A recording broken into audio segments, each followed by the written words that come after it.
It doesn't lie on an important maritime trade route, nor does it boast critical natural resources. But the island of Cuba, only 90 miles off the southeast edge of the United States, plays a decisive 20th century role in the history of the Western Hemisphere.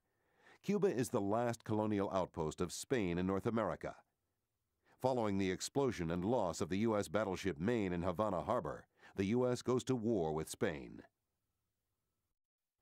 In the 20th century, an independent Cuba will be ruled by a series of popular but ruthless dictators, some friendly to U.S. interests like Batista, and others clear enemies like Fidel Castro.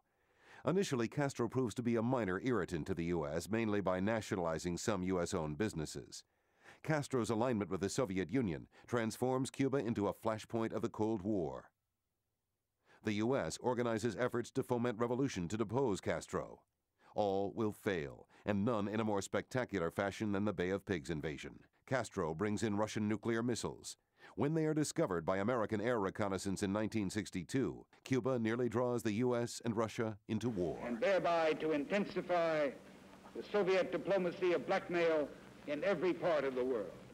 The missiles go, but the U.S. throws an economic embargo around Cuba that will last through the remainder of the century and survive the collapse of the Soviet communist state.